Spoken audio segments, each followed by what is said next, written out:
ஒரு நிமிஷம் யோசிச்சு பாருங்க. பணம் சம்பாதிக்கிறத பத்தி ஸ்கூல்ல நாம படிச்சது எல்லாமே தப்பா இருந்தா எப்படி இருக்கும்? ராபர்ட் கியோசாக்கி எழுதின ரிச் டேட் புவர் டேட் புக்கை படிக்கும்போது அப்படிதான் தோணும். இந்த புக்ல பணக்காரங்க அவங்க குழந்தைங்களுக்கு என்ன ரகசியங்களை சொல்லிக் கொடுக்கறாங்கன்னு உடைச்சு சொல்லியிருக்கார். வாங்க அது என்னன்னு நாமளும் தெரிஞ்சுக்கலாம். இந்த கதையே ஒரு பெரிய முரண்பாட்டிலிருந்து தான் ஆரம்பிக்குது. ராபர்ட் கியோசாக்கிக்கு 2 அப்பாக்கள். ஆமா, 2 அப்பாக்கள். ஒருத்தர் அவரோட சொந்த அப்பா, நல்லா படிச்சவர், அரசாங்க வேலையில இருக்காரு, ஆனா எப்பவுமே பண கஷ்டத்துல இருக்காரு. இவர் தான் ஏழை தந்தை. இன்னொருத்தர் அவரோட நண்பன் மைக்கோட அப்பா. பெருசா படிக்கல, ஆனா ஒரு பெரிய பிசினஸ் சாம்ராஜ்யத்தை கட்டி எழுப்பிட்டு இருக்காரு. இவரெல்லாம் பணக்கார தந்தை. இந்த 2 பேரோட சிந்தனைக்கும் நடுவுல நடந்த போராட்டம் தான் ராபர்ட்டோட வாழ்க்கையே புரட்டி போட்டுச்சு. யோசிச்சு பாருங்க. வெறும் 9 வயசுல ஒரு பையனுக்கு தன்னை ஏழையா உணர்ற ஒரு தருணம் வருது. அவனோட நண்பர்கள் எல்லாரும் ஒரு பார்ட்டிக்கு போறாங்க, ஆனா இவனை மட்டும் கூப்பிடல. ஏன்னா அவன்கிட்ட பணம் இல்ல.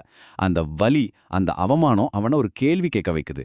நேரா உங்க அப்பா கிட்ட ஓடி போய் கேட்கறான், அப்பா நான் எப்படி பணக்காரன் ஆகிறது? இங்கதான் அவரோட அப்பா, அதாவது ஏழை தந்தை, ஒரு சூப்பரான விஷயம் பண்றாரு. அவருக்கு தெரியாத ஒரு விஷயத்த எனக்கு தெரியாதுன்னு ரொம்ப நேர்மையா ஒத்துக்கிட்டாரு. அது மட்டுமல்ல, நீ பணக்காரன் ஆகணும்னா என்கிட்ட கேட்காத, உன் ஃப்ரெண்ட் மைக்கோட அப்பா கிட்ட போய் கேளுன்னு சொல்றாரு. பாருங்க, ஒரு வாத்தியாரா இருந்தும் தான் மகனை இன்னொருத்தர கிட்ட பாடம் கத்துக்க அனுப்புறாரு. அந்த ஒரு அட்வைஸ் தான், அதுதான் எல்லாத்துக்கும் ஆரம்ப புள்ளி. சரி, பணக்கார தந்தை கிட்ட போன அந்த 2 பசங்களுக்கும் கிடைச்ச முதல் பாடம் என்ன தெரியுமா? அது ஏதோ கிளாஸ் ரூம்ல சொல்லிக் கொடுத்த பாடம் இல்ல, நிஜ வாழ்க்கையில ஒரு கடினமான அனுபவம் மூலமா கிடைச்ச பாடம். வாங்க அது என்னன்னு பார்க்கலாம். பணக்கார தந்தை அந்த 2 பசங்களையும் கூப்பிட்டு ஒரு வேலை கொடுத்தாரு. ஒவ்வொரு சனிக்கிழமையும் 3 மணி நேரம் வேலை செய்யணும். சம்பளம் 1 மணி நேரத்துக்கு வெறும் 10 சென்ட். ஆமா, வெறும் 10 காசு. கொஞ்சம் வாரம் போச்சு. ராபர்ட்டுக்கு கோவம் பொத்துக்கிட்டு வந்துருச்சு. என்னடா இது அநியாயம்னு இத பத்தி பேசணும்னு முடிவு பண்ணிட்டான். இங்கதான் அந்த 2 அப்பாக்களோட தத்துவமும் நேருக்கு நேரா மோதுது. இந்த விஷயத்த ராபர்ட் அவரோட ஏழை தந்தை கிட்ட சொன்னப்போ அவர் என்ன சொன்னாரு? சம்பளம் ஏத்தி கேளு, இல்லைன்னா வேலையை விட்டுட்டு வந்துடுன்னு சொன்னாரு. இதுதான் நம்ம எல்லாரும் கேட்கிற ஒரு நார்மலான அட்வைஸ். ஆனா பணக்கார தந்தை என்ன செஞ்சாரு தெரியுமா? அவங்க சம்பள உயர்வு கேட்டப்போ வேண்டுமென்றே அவங்களோட கோபத்தை இன்னும் அதிகமாக்கி வாழ்க்கையோட ஒரு முக்கியமான பாடத்தை அவங்களுக்கு கத்துக் கொடுக்க நினைச்சாரு. அந்த படம் தான் எலிப்பொறி, அதாவது ரேட் ரேஸ். அது என்ன ரேட் ரேஸ்? அது ஒரு முடிவே இல்லாத ஓட்டம். முதல்ல கையில பணம் இல்லைன்னு ஒரு பயம் வரும். அந்த பயத்துக்காக நம்ம ஒரு வேலைக்கு போவோம். சம்பளம் வந்ததும் சந்தோஷத்துல ஆசையில கண்டதையும் வாங்குவோம். அப்புறம் என்ன ஆகும்? பணம் தீர்ந்துடும். மறுபடியும் அதே பயம், மறுபடியும் வேலை. இது ஒரு சக்கரை மாதிரி சுத்திக்கிட்டே இருக்கும். இந்த ஓட்டத்திலிருந்து அந்த பசங்களை வெளியே கொண்டு வரணும் தான் பணக்கார தந்தை நினைச்சாரு. அந்த உண்மையான பாடத்தை கத்துக் கொடுக்க பணக்கார தந்தை செஞ்ச ஒரு விஷயம் இருக்கே, ரொம்பவே ஷாக்கிங் ஆனது. அந்த 10 சென்ட் சம்பளத்தையும் நிறுத்திட்டாரு. இனிமே நீங்க 2 பேரும் ஃப்ரீயா தான் வேலை செய்யணும்னு சொல்லிட்டாரு. இதுதான் அந்த கதையோட டேர்னிங் பாயிண்ட்.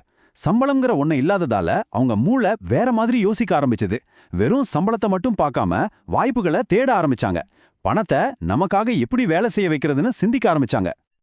சோ இந்த முதல் பாடம் நம்ம எல்லார்கிட்டயும் ஒரு முக்கியமான கேள்வியை கேக்குது. ஒரு நிமிஷம் உங்களே நீங்க கேட்டு பாருங்க. நீங்க பணத்துக்காக வேலை செய்றீங்களா, இல்ல பணம் உங்களுக்காக வேலை செய்தா? இந்த கேள்விக்கு நீங்க நேர்மையா பதில் சொன்னீங்கனாலே போதும். அதுதான் ஃபினான்ஷியல் ஃப்ரீடத்தை நோக்கிய உங்க முதல் படி. சரி, இப்ப நாம இந்த புக்கோட இதய பகுதிக்கு வந்தாச்சு. ரொம்ப ரொம்ப முக்கியமான ஒரு ரகசியம், அதாவது ஒரு சொத்துக்கும் ஒரு பொறுப்புக்கும் உள்ள வித்தியாசம். கேட்கறதுக்கு ரொம்ப சிம்பிளா இருக்கும், ஆனா இதுக்குள்ள இருக்கிற சக்தி உண்மையிலேயே நம்ப முடியாதது. விதி ரொம்ப சிம்பிள், அவ்வளவுதான். பணக்கார தந்தையோட டெஃபினிஷன் இதுதான். ஒரு விஷயம் உங்க பாக்கெட்ல பணத்தை போட்டா அது சொத்து, அதுவே உங்க பாக்கெட்ல இருந்து பணத்தை எடுத்தா அது பொறுப்பு. இவ்வளவுதாங்க விஷயம்.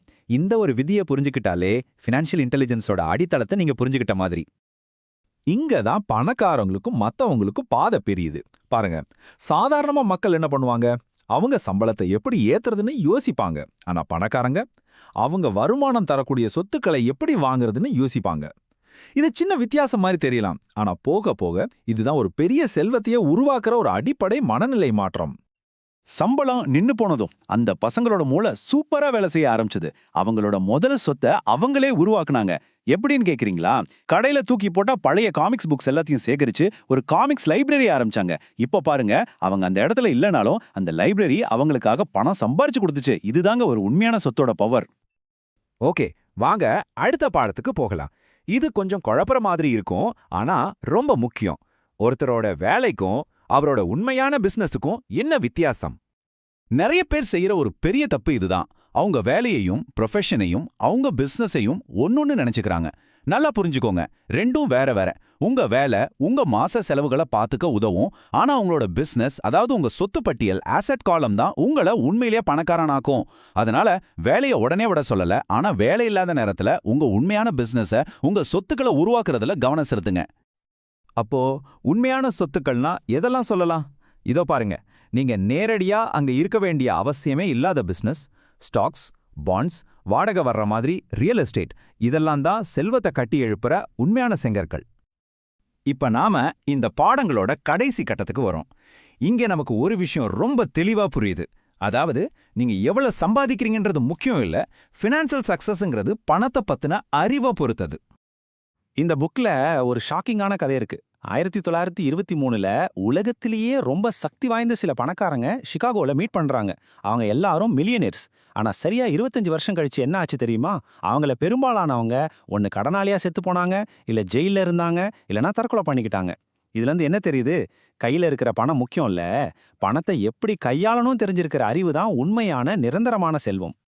அதனால நாம கத்துக்கிட்ட முக்கியமான பாடம் இதுதான். நீங்க எவ்வளவு பணம் சம்பாதிக்கிறீங்கன்றது ஒரு விஷயமே இல்ல, அதுல எவ்வளவு பணத்தை நீங்க தக்க வச்சுக்கிறீங்கன்றதுதான் விஷயம். உண்மையான ஃபினான்ஷியல் ஃப்ரீடம் உங்க சம்பளத்துல இல்ல, நீங்க உருவாக்குற சொத்துக்களை தான் இருக்கு. இது ஒண்ணுதான் பணக்காரனாகிறதுக்கான வழி. இப்போ இந்த கேள்வி உங்களுக்கானது. இந்த விஷயங்கள் எல்லாம் கேட்டதுக்கு அப்புறம் உங்களோட ஃபினான்ஷியல் பயணத்தை ஆரம்பிக்க நீங்க என்ன பண்ண போறீங்க? நீங்க வாங்க போற இல்ல உருவாக்க போற முதல சொத்து எதுவா இருக்கும்? சும்மா கேட்டுட்டு விட்டுடாதீங்க.